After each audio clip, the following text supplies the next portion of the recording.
Hey everybody! I thought I'd do a video talking about what's going on. I think at WANDAVISIOn. I'm gonna get this posted today. The newest episode drops tomorrow or midnight, depending on where you are in the country.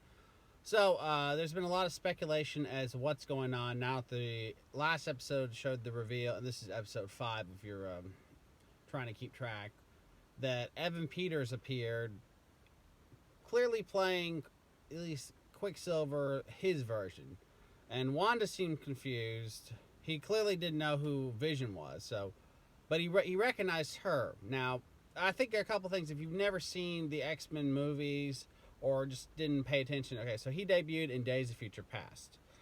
In Days of Future Past, when he's introduced, they make a comment from his mom that her sister was upstairs. Now, there was another little girl there also, but they weren't referring to that, and it's likely that could have been implied to be Lorna, although she's a half sister technically of Wanda and Pietro, who is Polaris.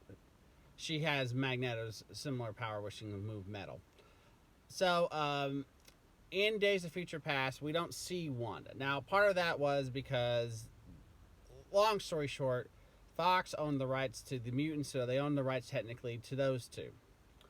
But Disney, in order to allow them to appear, made some deals with them, which is hilarious. And then a few years later, they wound up buying them, so that deal did seem almost unnecessary. But for Quicksilver and Scarlet Witch to appear in Avengers: Age of Ultron, basically they had to make a choice. One got to stay, one didn't. So that one, Quicksilver, died.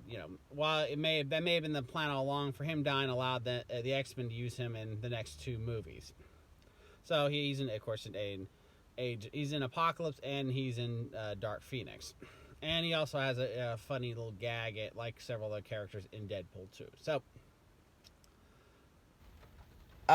one thing I want to address is that when he shows up, he's definitely kind of more dressed in, I would almost call, the Age of Apocalypse, or the Apocalypse kind of gear he's sort of wearing before he puts on X uniform. He's wearing a little more clothes in Days of Future Past that is more like his, kind of like his classic outfit, but not really. But he's wearing like a leather jacket. It's like he just came from a CBGB show. In fact, I made a comment of that on Facebook, and some people were like, "What's CBGBs?" Which kind of it sort of shows not everybody is familiar with what all they're referencing. So my take is that if they are actually using what Wanda's doing to help introduce the mutants, there's been lots of theories that mutants are showing up because of the snap. Not really. I think they're going to use the multiverse. They may say the snap has mutants, but some of these characters have different counterparts. So in the case of this version, Pete, or whatever they decide to call him, we'll find out in the next episode. He is going to possibly, if they want to do it right, is from the original timeline. And when I mean original timeline, the end, if you've not seen Days of Future Past, spoilers, 3, 2, 1. At the end of Days of Future Past, the idea was Wolverine's mind got sent back into his body in 1972 to stop events that would lead to the Sentinel program coming to existence and eventually destroying the world, which is what's happening at in the future of. So in that particular timeline, Wolverine is mostly successful. The idea is, instead of Mystique killing someone, they prevent her from. They basically manipulate the events enough that Mystique saves the life of Richard Nixon, of all things, and mutants are a little more protected. Nixon doesn't sign on the plan. It's definitely a more different timeline. Wolverine wakes up in the present, or at least in a present day. Jean Grey's alive. Everybody seems to be back to how they were. Scott Summers is alive. So things that happened in X3 definitely didn't happen. Things that X2 didn't probably happen. Quite a few things didn't happen. So the idea is they basically erased that timeline. Patrick Stewart even made a comment that it's like when he sees Professor X, like, "Oh no, you don't remember any of this." So he realized there's been some sort of wonkiness with the time, especially for Logan. So the question then becomes, okay, so when you change the timeline, as they seem to imply in Endgame, when you change the timeline, you create an alternate universe. So that whole timeline got erased, basically. So anything that could have happened in those X-Men years are all, got erased, and they create a new branch timeline. So when they got erased, did they simply not exist, or did they break off to a new future? What I'm proposing is they could say that they got erased, but whatever Wanda is doing with these hex stuff now, in the comics her powers are hex powers. That's related to. I don't think she's actually though creating this hexagon thing. I think this is a sword thing. I think we're going to get some more details, which I'm going to bring up in a moment. But what I think has happened is that she is now subconsciously tapping into the multiverse. So when he shows up, he was pulled from that timeline, and I suspect other X-Men are going to be slowly pulled in because their timeline got erased, so different characters from that realm can exist. It's implied that the final episode where there's going to be a big surprise character show up, and they made a joke that's going to be the Luke Skywalker level of Mandalorian.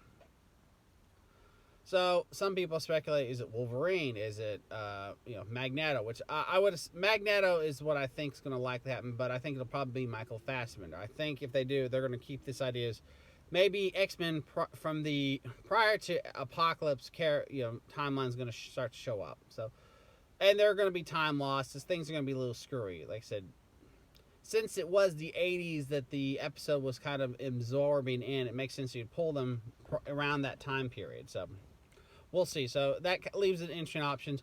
Will we see Wolverine in, I guess, if you've seen Apocalypse, when he shows up, he's only in like one sequence, but it's the Weapon X moment where he's already had the adamantium put on. He's been through all the mental stuff, and he's basically a crazy animal. So we could see him show. Well, I suppose we could see Hugh Jackman show up in it.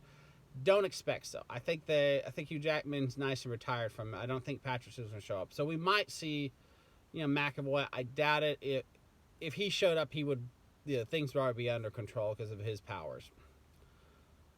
He may, so what I think we'll see is Magneto. We may see some others. So the beauty part is now they can start using the mutants, but they're going to use them sparsely. Now, there's also theories, Mephisto will show up. There's other theories about other characters showing up. I've heard rumors that this could, there are rumors that, hey, Tom Cruise is going to show up as alternate universe Tony Stark, which is what if you know anything, he actually almost played Tony Stark in a 1990s attempt to make the movie. So, possible.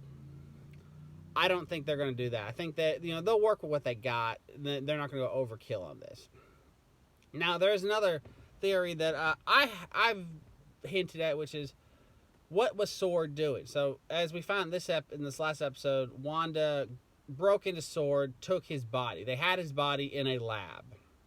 Why wasn't his body buried? Why wasn't Stark doing something? Why did Sword have his body? They make a comment that he had a living will and stuff. How did Sword get it? So the guy who's running Sword seems to be wanting to mess with stuff. He's changed their initiative to more of a weapon-esque involving AI. So my other theory is that this guy is actually trying to either reactivate Ultron or he is a servant of Ultron. They hinted in Homecoming Ultron might still be active because he's holding Peter at one point has an Ultron head and it looks like it's on. Maybe because of different events, say from the Vulture breaking in and stuff like that, Ultron wasn't completely destroyed. Like maybe Vision shut him off but didn't destroy him in that final confrontation with the last Ultron bot. Secretly, they know inside him, inside his head is the ability to turn on Ultron again. So maybe this guy is trying to, or maybe Ultron got himself back on and was trying to get a hold of Ultron, put himself into Vision's body. So I would not be surprised if this is partially an Ultron thing. Ultron's trying to frame Wanda, or at least wants Wanda locked away so she can't stop him. Tony's gone. Quite a few people who were very helpful in destroying him are gone. So this would be perfect for Ultron to make a return. So I would not be surprised if Ultron. I mean, one of the first Marvel references we get in this universe is Ultron, and made Wanda furious. So I think it's fair to say Ultron could be a nice little extra Easter egg. What if the guy who's been running S.W.O.R.D. is actually not even that guy. Like he's a bot looking like that Ultron's built to take over. And I think there's a few other things we should address. So, is Wanda the villain, or is there something else going on? I think this whole city is partially created, is under her control, but someone else is manipulating things behind the scenes. So Agnes seems to definitely be a fishy, character. She may be just a red herring. She may just be another person trapped in there. That all of her comments is nothing. I think she killed that dog, though. So those, we saw that she says the dog ate her plants that were poisonous, and the dog died. I don't think Wanda would actually want the dog died. She's in the. This makes my, my kid's very happy. So, I think if the dog got into her, area, or she may have just grabbed the dog and killed him, but killing him may have been for another reason, maybe a ritual sacrifice. She wanted to find out if she killed something, what damage would it do to this realm? Like maybe she is trapped there, but she's wanting to do something else. So we'll see. Another theory that I want to address. According to Paul Bettany, whoever is this mysterious cameo at the end is somebody he's never had a chance to work with till now, so that cuts out a lot of few people. If you've seen sites like New Rockstars, they break down who it could be, and they seem to think it's just gonna be Doctor Strange because as they point out, he didn't have any scenes with Cumberbatch, but other people point out they were in other movies together. They've worked together, so it's not. I suspect we'll see Doctor Strange at some point in this. Probably at the end as well, but he's not the big cameo that they're talking about. So another possibility, I think this could be an interesting idea, is that if Doctor Doom shows up, and the beauty part is you could just see Doom. He doesn't have to talk. We don't know who plays Doom. Just have Doom show up. And but now why make a comment that somebody he's always wanted to work with but never has? So the idea is whoever's playing Doom could be a pretty major person or a famous person that Bettany's always wanted to work with. So I like the idea. Maybe it's actually this is gonna be a way to introduce Doom. We know the Fantastic Four are coming. So what if Doom? And I'm gonna bring this up very specifically. Some of the titles have been announced in the upcoming include a Vision and Wasp movie called Quantumania, and we know that Kang's gonna be in there. This would be a great way to have Kang make his first appearance. Another idea would be, and another announcement was the Fantastic Four are coming. It's being developed. They got the Fantastic Four. I'm sure they secretly are casting them.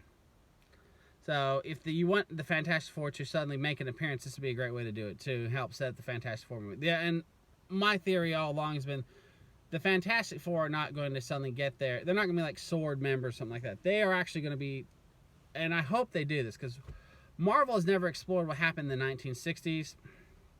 So I think what we need is if they do the first Fantastic Four movie, set it in the 1960s, have them get lost in either the quantum realm or the negative zone. There's plenty of options. The idea is similar to like Captain America, have them get lost in a time loop.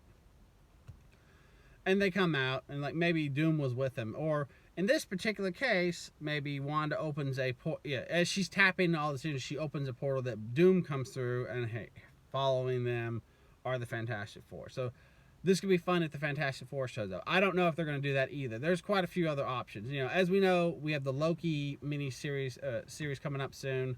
So there's going to be a lot of time wonkiness with that. So we could see all sorts of fun stuff with Kang in that one. And we also have the Falcon Winter Soldier series coming up. So there's quite a few other options of what could happen. There is one other possible character, which I think if they brought this character, it would be hilarious. I think would work perfectly for this surprise cameo. Let's have Deadpool show up. This is a crazy, anything can goes kind of idea. So who else would you want to have kind of show up to almost add more wackiness to? Is had Deadpool show up for a meta commentary that, hey, or if you're watching this, guess what else is going on kind of thing. So I would not be surprised if Ryan Reynolds showed up as Deadpool. That would be the other hilarious twist. Going back to that is Deadpool is well self-aware that he is a character. what would be hilarious is this: they revealed that there's comic books floating around that's what's feeding all of this. Yeah, I would love the idea of them tapping into the fact that these are all fiction. Everyone's a fictional character for real, and that maybe they're in universes. Some universes they exist, some universes they exist as comics. So that was something implied in Logan. So I'd like for them to explore that also. So if you want to break that can of worms open, have Deadpool be that person. But anyway, if you have any comments, please hit us up. Also, I have my podcast, the Good, Bad, and Nerdy Movie Podcast. We actually did a WandaVision little mini episode recently, so you can look that up. We're on most platforms, so check us out. If you want to comment, please hit us on here, subscribe.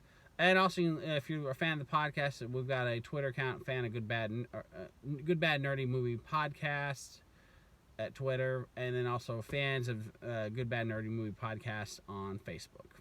Thanks, you all. See you.